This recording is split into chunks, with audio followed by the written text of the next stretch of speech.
was at the Prophecy Conference in Orlando, Florida, about 30 minutes from my house. And I was there with Doug Hagman and Joe Hagman. I've been on their show many, many times. Love those guys. They're phenomenal folks.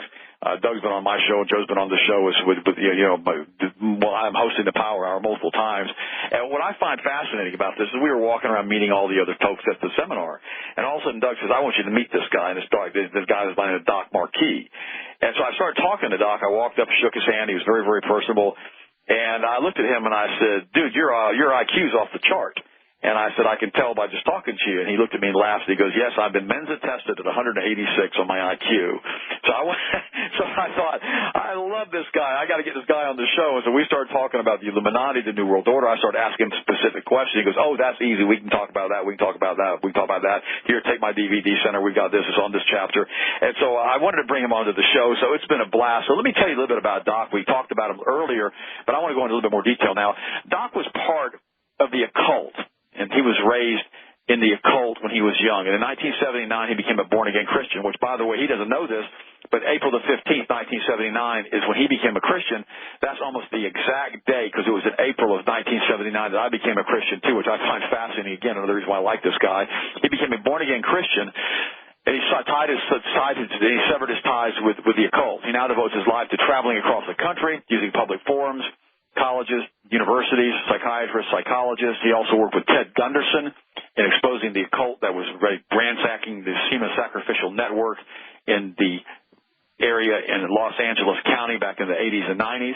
He's also been on Oprah Winfrey Show, Geraldo, Hard Copy, Inside Edition. This list just goes on and on, but on pretty much every major show you can get on. Now he's on the Power Hour with me, and I'm excited. Doc, good morning. I hope you enjoyed that introduction. Well, how are you doing today, Ted? Buddy, I am blessed beyond measure, shaken down, running over, pressed together. I tell you what, God is a good God, and I am so happy that I got born again in 1979, and I'm so happy you're on the show with me today, and I'm so glad we get to cover the stuff that you want to cover. Now, you have a new book coming out. You've got a bunch of books. Doc, before we get started, give me your website where people can find information and find out where your DVDs are, please. Oh, all right. Anyone who wants to see any of my DVDs or anything, all you have to do is just type in the address bar, the usual www. And then the rest of this is one big word, all lower cases. Just put in, it's a God Thing Productions 777.com. Now that's, it's a God Thing Productions 777.com. Thank you so much, Doc. Now, you wanted to go over the Illuminati. You wanted to start it back in 1700s, come up to the point today, and get things riled up here on the show, and then take some phone calls the second half of the show. So I'm going to kind of just turn the show over to you. We've got a couple of minutes before we go to our first break. But tell me why you're so involved in all this and why you're trying to expose all of this and how your young life was involved in all of this, Doc. Well, the reason you brought up Illuminati is because I was raised in the Illuminati. At the time, I was a seventh-generation Illuminati witch. My family background goes all the way back to 1789. And it was shortly before that, on May 1st, 1776, that date in particular is considered the founding date of the Order of the Illuminati. Now, you see, the idea of Illuminism has always been around since the days of Babylon. Illuminism basically states that there are certain individuals who have a keen or very sophisticated intellect. I mean, we're talking rare geniuses. You might get one or two, in a lifetime. And that it should fall upon them to rule and guide mankind into the golden age of humanity. Well, that's what the Order of the Illuminati is all about. Now, as I said before, it's been around since the days of Babylon. Technically speaking, if I wanted to, I could actually state the first person with that thought in mind would have been Nimrod himself. Nimrod himself. Okay. Hold that thought, Doc. We'll be right back from this break. Give me a couple of minutes. We'll be right back with Doc Marquis. Your questions at the bottom of the hour. Stay tuned. My guest this second hour is Doc Marquis, born again, same month, same year that I was, back in 79, which we're finding fascinating as we talk about that. I was in graduate school at Florida State University. I had met a girl that was in one of my classes, and she ended up started taking me to church, and I ended up getting born again and being saved. It was an interesting experience. Someday I'll tell you guys the whole story on that. So I still owe that young lady for helping to change my life. So I think I still have fond memories of being born again, and of course I would. And so it's been an interesting experience all of these years now, some 36 years now being in the body of Christ. And I was just talking to Doc about how God really saved me, really saved me. And I've seen some crazy stuff in the Christian church in the past 36 years.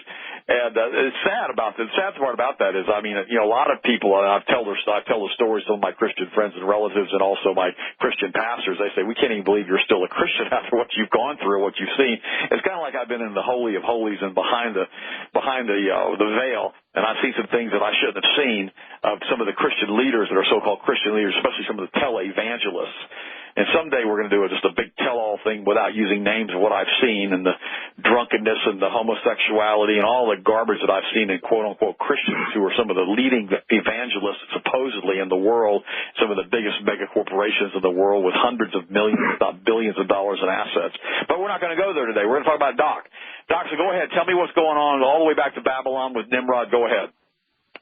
So technically speaking, when we look at Nimrod himself and what he was doing, he was really the first Illuminist because, let's face it, the guy wanted to create his one world, new world order. He wanted to be the one world dictator. He was putting everything under a one world religion, but his religion was headed by a god, a false god, obviously, known as Moloch. Now, we bring this up to modern day to where the Illuminati was founded. They were founded under the exact same principle.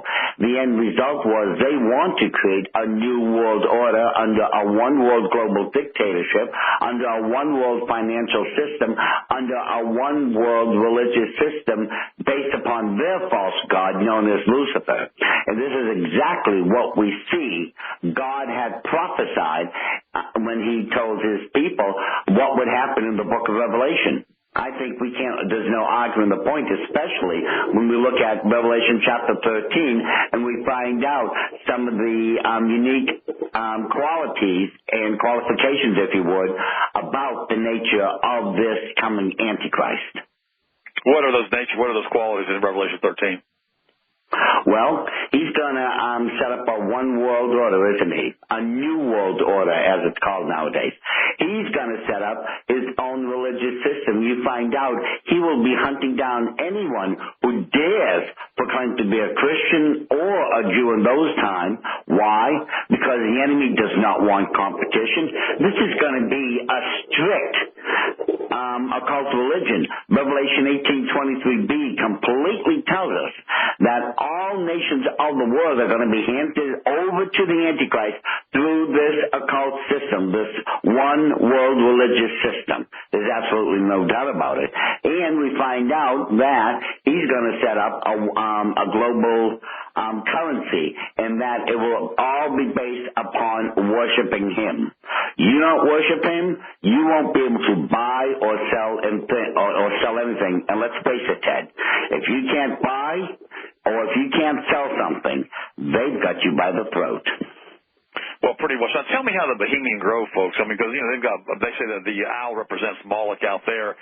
I mean, why are they being so blatant, and why have they allowed all this information to escape, and why was Alex Jones allowed to go into the Bohemian Grove and videotape that, and why have they not tried to disclaim all of that? I mean, what's going on with all that? I mean, Doc, why are they giving us all these clues?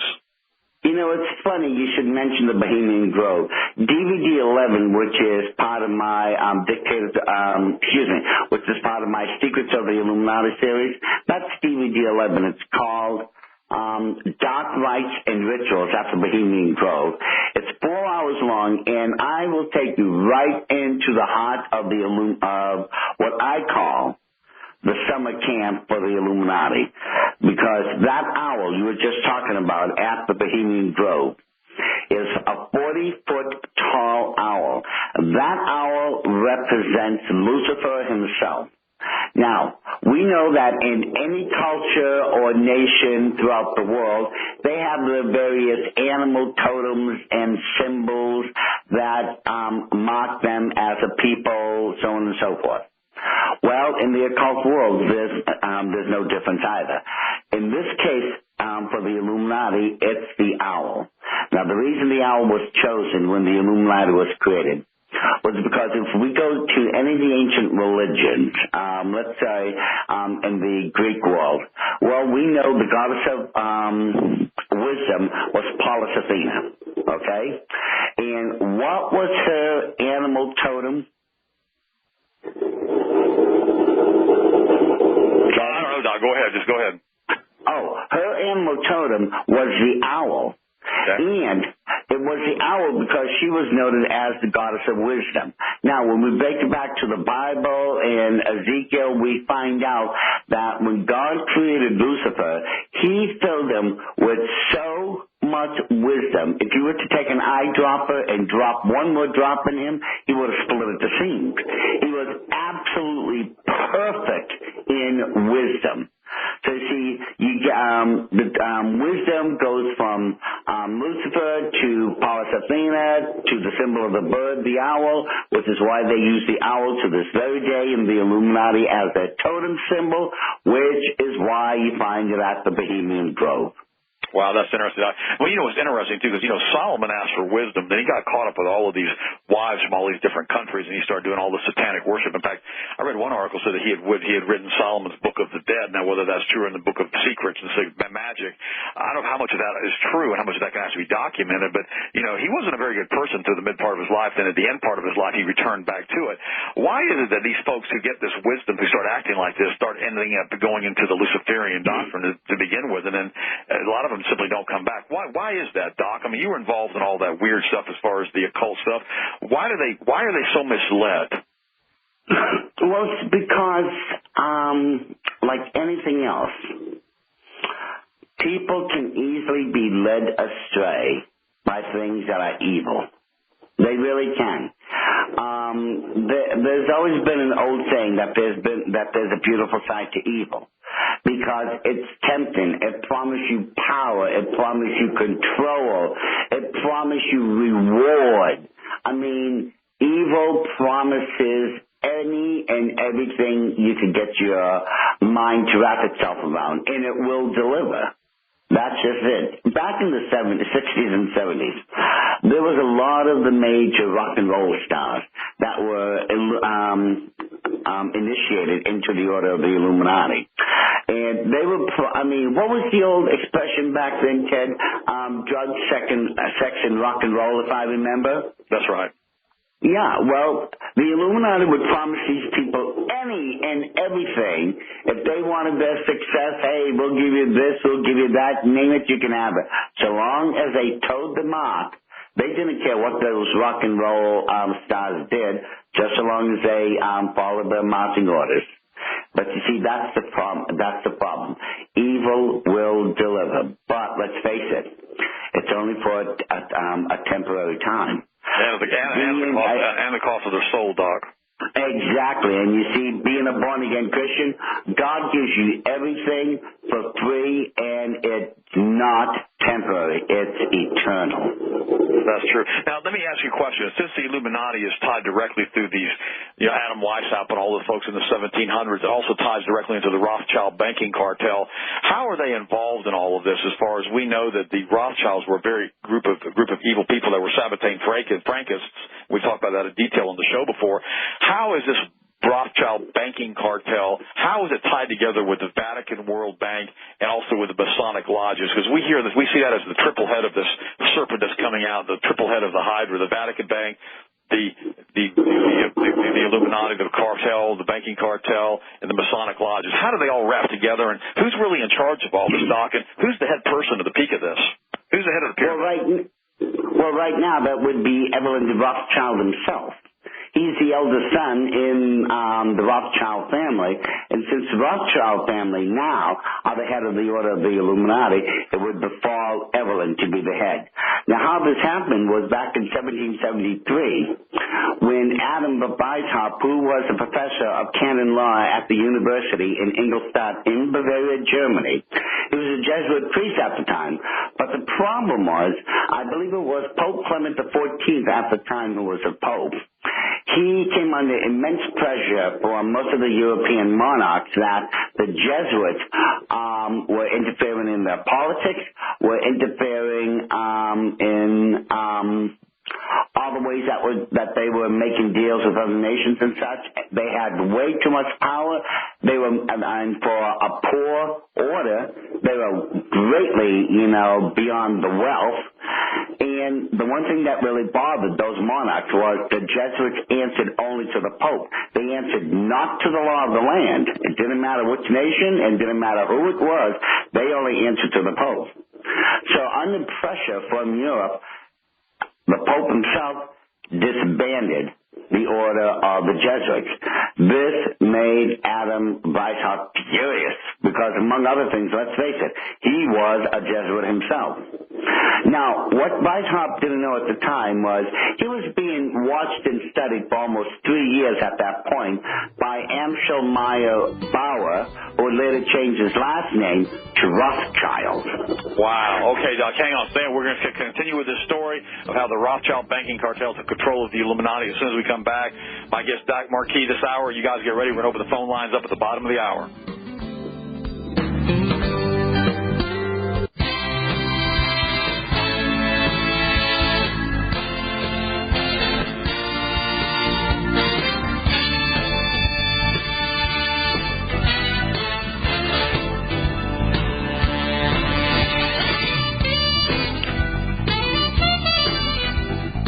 Okay, we're back. Guys, thank you for listening to Doc Marquis this morning and me. We're covering the Illuminati and who they are and what they're doing. We're going to open up for phone calls. How many times you guys get a chance to talk to somebody like Doc Marquis? There's still a couple of lines open. They'll be closed very quickly. Also, my website is healthmasters.com. It's healthmasters.com. I've got one line left open. My lines are all lit up. I've got one line left for Doc Marquis. So if you're going to call, you better do it right now. One line open. Okay, Doc, back to the Illuminati, what's going on with these folks and how it ties to the World Bank, how it ties to the Vatican, how it ties to the Rothschilds. Just real quick, give me the final synopsis to the bottom of the hour. Okay, so anyways, Weishaupt was approached by Amschel Meyer Bauer, as I said, who later changed his last name to Rothschild, along with 12 of his most powerful financial friends. And basically, they told him, and I'll just paraphrase this, we know you've got the occult knowledge and education to put it together. We've got the money. You do it, we'll back it. So 3 years later, on May 1st, 1776, the Order of the Illuminati had been fully created, for the most part, by Dr. Adam Weishaupt at that time. Now, the Rothschilds have been backing, financially speaking, the Order of the Illuminati ever since they started. And it was in the 1900s that the Rothschilds basically became the capstone on the back of a dollar bill where you see the pyramid. That pyramid is not a Masonic symbol. That started in the Order of the Illuminati. It has always been associated with Masonry because it looks like, just a truncated pyramid with a capstone. So it represents something you would think of a Masonic builder. But trust me, folks, this is purely an Illuminati symbol. And speaking of which, those two seals on the back of the dollar bill, Ted, those are not your two great seals. Those are the two seals of the Order of the Illuminati, and on DVD 1, I proved it. But what is going on nowadays, I can take it all the way back straight to the Illuminati. The financial system of most nations are directly under the control of the Rothschilds now. As far as the Masonic connection goes, Dr. Adam Weishaupt had taken over the Order of the Masons back on July 16, 1782, at the famous Congress of Wilhelmsbad in Bavaria, Germany. At that point, representatives from the 23 Supreme Masonic Councils of the world met with his right-hand man, which was Baron Adolf von Koenig. And after those 30 sessions, they signed a blood contract vowing to follow the 7-part plan of the Order of the Illuminati towards the creation of a new world order. The sad fact of the matter is 95% of all Masons haven't got a clue as to what's going on within their own temple. And that's because the top 5% of those within the temple who are running things are in the Order of the Illuminati. Okay, now, that's just a brief explanation, but you take it from there, my friend. Real quick question, okay?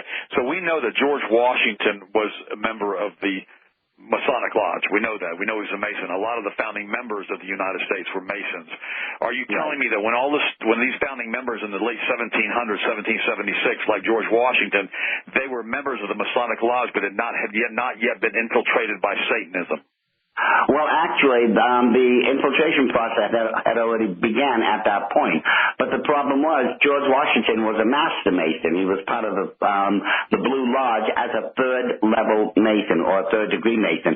So he didn't know what was going on the top. Yet, he found out that the Illuminati was infiltrating America and other nations already around the world through the Masonic lodges. And he was writing about the infiltration of the Illuminati into America in his own letters. You just can't deny the evidence when you look at the writings of George Washington. Okay, so George Washington was opposed to satanic influences that had come into the Masonic lodges. Correct. Okay, all right. Now, we know a lot of the founding fathers were Masonic leaders. We know that the whole thing was laid out in a giant pentagram as far as Washington, D.C. Were these Masons just trying to bring in a new world order without bringing in the kingdom of Lucifer, or were these people just trying to... What was going on with these guys? Because, Tom Horn says the entire thing was to bring in a new Atlantis with the founding of the United States. Well, yes, I told Tom quite a long time ago that America was slaughtered to become the new Atlantis.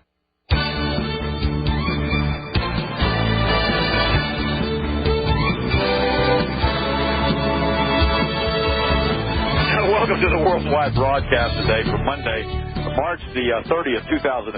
My second guest, or my first guest of the second hour, is Doc Marquis. Phone lines are lit up. You guys save yourself a little bit of time. We're going to cover a couple more things as far as what we want to talk about this morning. Now, tell me about the United States being the second Atlantis and how we were infiltrated in by the satanically controlled Illuminati, and George Washington found out about it. He was upset about it. Then I want to tie the Catholic Church into it real quick, and then I want to go ahead and we're going to take the phone calls. Go ahead, Doc.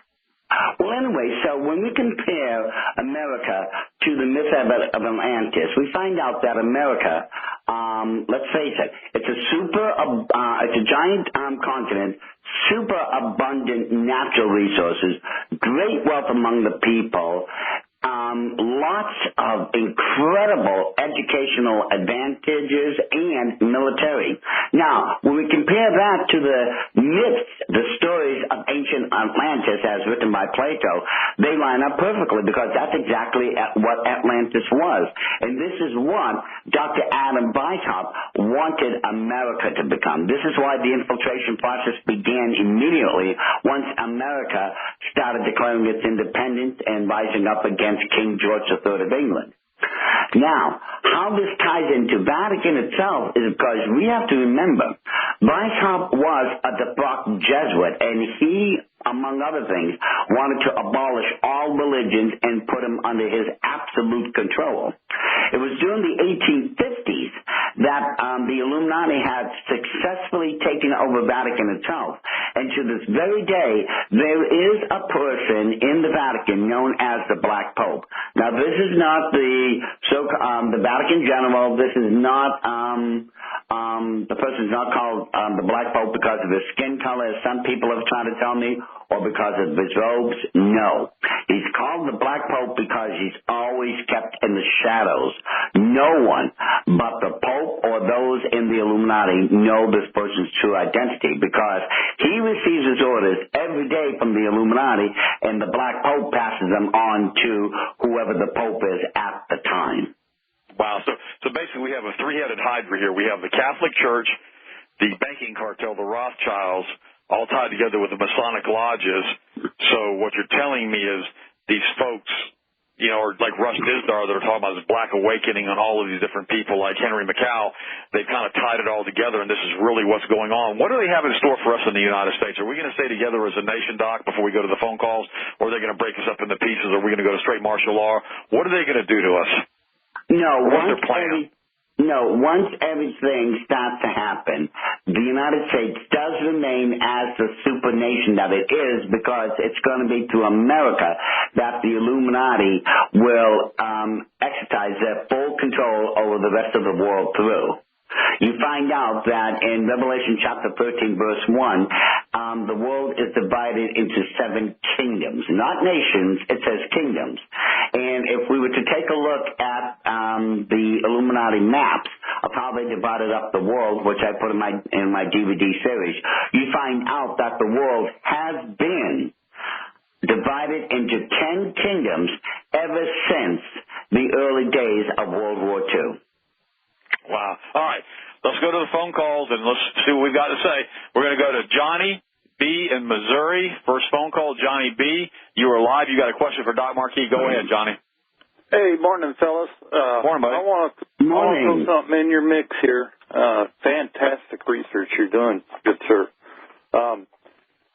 We have evidence that the Marquis Empire of the Americas had representation in King Solomon's court when he tried to set up the world power that he was going to bring together under the God of Abraham and Isaac and Jacob.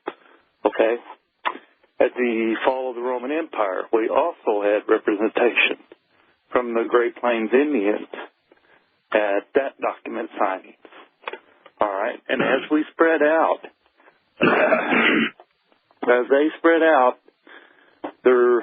their main objective was to remove that knowledge from the people on the fact that God gave creation to man, and man is supposed to maintain and supplant it as he lived and enjoy the gifts that he provides. What do you know about this information that Johnny's giving you there, Doc? Well, a lot of the information of the ancient truths as it relates to God, the Bible, Christian Judeo roots and such has been hidden by the Illuminati. They're trying to wipe it out.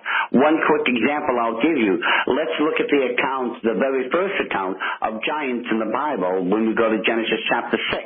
We find out beyond any shadow of a doubt that there were giants on the earth.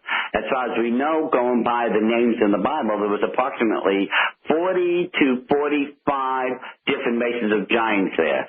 Yet, whenever we discover the evidence in America of giant remains and such, it's always quickly excavated and hidden, and we never get to see it again. The reason is because if we prove God is right, what does that do to the foundation of the Order of the Illuminati then? Johnny, any other questions? Could I comment? Yeah, I'll comment on the giants. One point I'd bring forward is that the nations of the Americas cleansed their giants completely. It's hard to find, like you say. When they do find them, they quickly hide them because there's the evidence that the nations were following God's instructions to cleanse the earth of that aberration. Let me put it to you this way, Johnny. I'm on the trail of a certain type of giant right now. Lord willing, we'll find exactly what I think we're supposed to be looking at, and I'll report on that afterwards. Johnny, thanks for the phone call, buddy. Brian from Kansas City, you got a phone call or a question for Doc Marquis. Go ahead, Brian, you're live. Yes. Are you familiar with the Chimera group within the Illuminati? You mean the Chimeras? Yeah, the Chimera, no, it's a group. Kissinger, Bush, Cheney, and Rumsfeld are the most visible members of that group. There's a website called Portal 2012 that has really excellent information on what you're talking about, and there's a little bit of variation. They claim that the Jesuits of Black Pope are actually in charge and that the orders go from them to the Pope to the Rothschilds, so that it's a little different from what you have, but it's really interesting. And they talk about the Chimera group, and I was just wondering how they all tie in, but I don't think you know about that group. Well, thanks so much for your phone call, Brian. Doc, you know anything about the Chimera group? Yes, I know about the group he's speaking of, but, and I don't mean to be rude here, but they weren't in the Order of the Illuminati. They didn't get to see the power structure, how it was laid out, and everything else. Now remember, my family's been involved in this since 1789, so I know the history and everything that happened, who did what, names, dates, places, times, events, you name it, about what really happened. Doc, let me ask you a question real quick. We know that the globalists and the banks and the World Bank and the Bank of International Settlements and all these different people and the Tower, the Bank of Basel, all these different people, we know that a lot of these different organizations, including the Catholic Church, were involved in putting Hitler into power. And then Hitler got into power, had these advanced weapons, advanced technology. Some say he had nuclear weapons because there were several nuclear blasts that had been detonated in Germany before the end of the war, that Hitler was testing his own weapons. Why in the world did they allow him to do what he did? Did he turn on them, or was this something that was just more obfuscation, or was he intentionally put there to try to force this treaty to get rid of the Treaty of Versailles and put in the second treaty after World War II, which basically split Germany in half? I mean, what happened with all that? I mean, hey, we knew Hitler was heavily into the occult. Would they have two different occult factions, or was it just more obfuscation? Actually, Hitler was one of the greatest puppets of the Order of the Illuminati. He was put there mainly because the Illuminati never does anything on a large scale until they try it on a smaller scale first. If we look at the way the Third Reich was run, what was going on there, you find out that it is a perfect foreshadowing of what's going to happen when the Antichrist arrives himself. Now, when it comes to Hitler, there's more stories there than I can tell you, but at the end, he really was trying to betray his masters in the Illuminati by trying to create a deal with King George VI of England. No, excuse me, that would have been Edward VIII. Edward VIII, excuse me. He was trying to broker a deal with Edward VIII and basically told him, you side with me, you start promoting fascism. I promise that when we take over all of Europe, you will be the King of England, and you can put your wife, Wallis Simpson, on the throne as the Queen. Is this why he let all those troops go in Dunkirk with the British and then let them all return back to England, because he was trying to broker that deal? Oh, my goodness, that was a massacre. I mean, what was going on there? But you see, at that time, Edward VIII could deny his wife nothing. He was so in love and infatuated with her, so that when he was literally forced into a corner to either abdicate the throne or to keep Wallis Simpson through abdication, he was so hurt, so insulted that anyone would dare say anything bad about his wife that, quite literally speaking, when he was dangled, that piece of bait, we will let you make Wallis Simpson the Queen of England, he could refuse her nothing. And as I said before... Well, Doc, if Hitler had nuclear weapons, which I don't know if you think he did or not, why didn't he use them? He didn't. You see, at the time, he was close to creating nuclear fission, but his scientists wasn't there yet.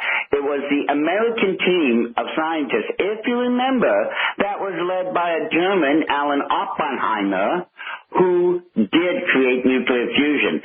And the whole of this really shows just how advanced these people were through Operation Paperclip, when they brought not a couple dozen of German science to America soil. No, they brought more than 2,000 hardcore Nazi people to American soil. We gave them licenses, we gave them cars, we gave them houses, we gave them passports, we gave them U.S. citizenship, we gave them a weekly check, just so they could work on our own rocket propulsion systems, so that eventually what had happened through Werner von Braun, you didn't have a NASA space program, you had a Nazi space program. I agree with you. Let's go to Dave in New York. Dave in New York, you're live with Doc Marquis. You got a question?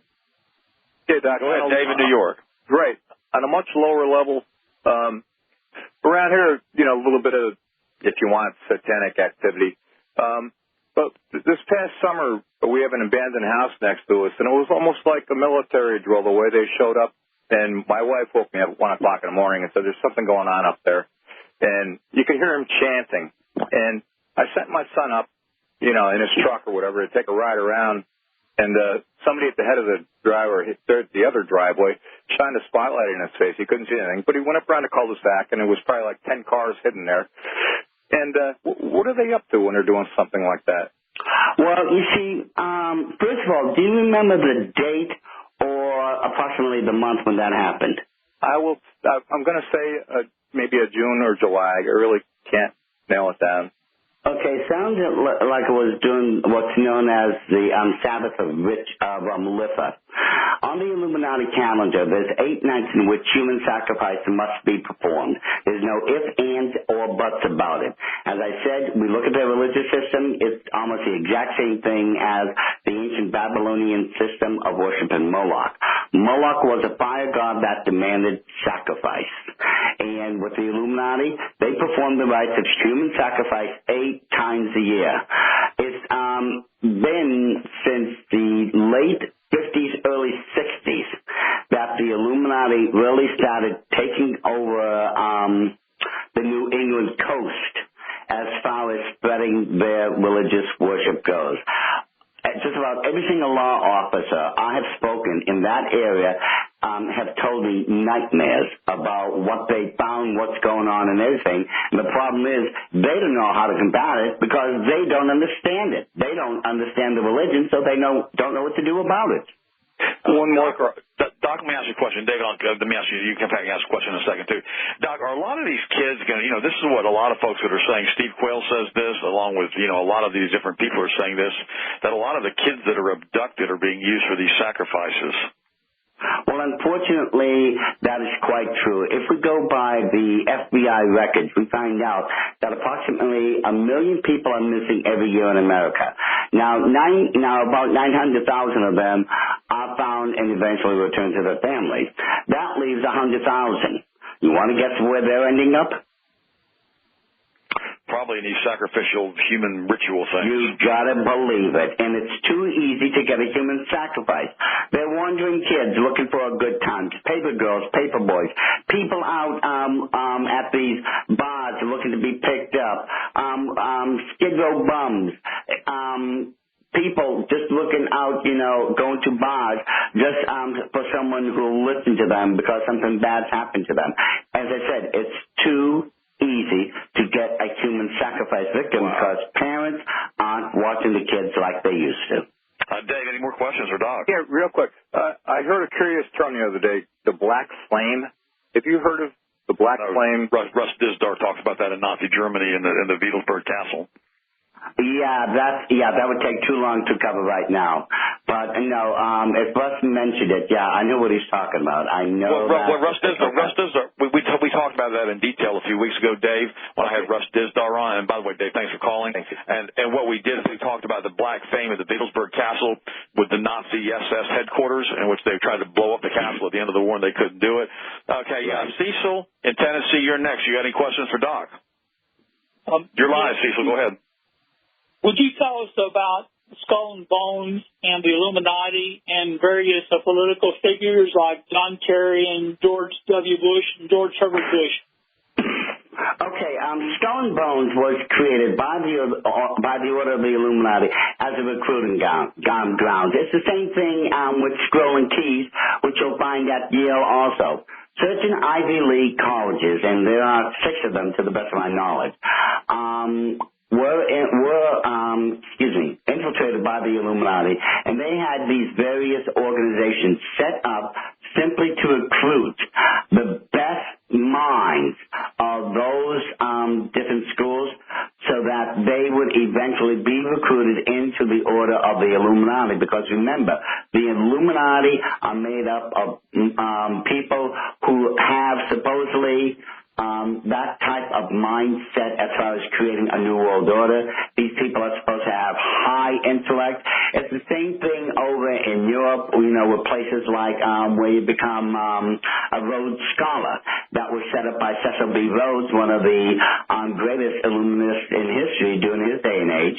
And you can become a Rhodes Scholar. A Rhodes Scholar is a person who has the same type of one world, new world order mentality with a high intellect. And these people, they'll be recruited right into the order of the Illuminati. And again, they will be promised literally anything they want so long as they tote the line.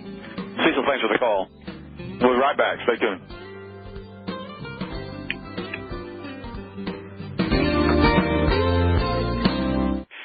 Doc Marquis has said something to me that no one has ever said on this show, has been one of my guests. We have a full bank of phone calls. We can't get through the calls. As soon as we hang up, 5 more try to call.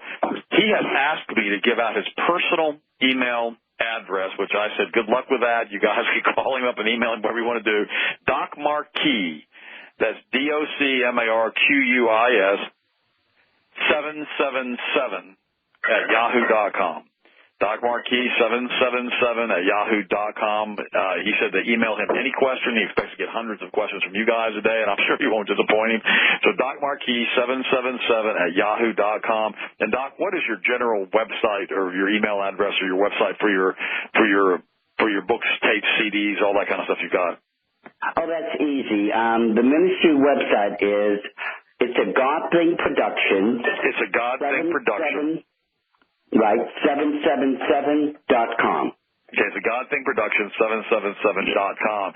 Okay, let's go back to the phones, guys. It's going to have to be quick. You know how this works. We got like 3 minutes left, and I got a full bank of calls.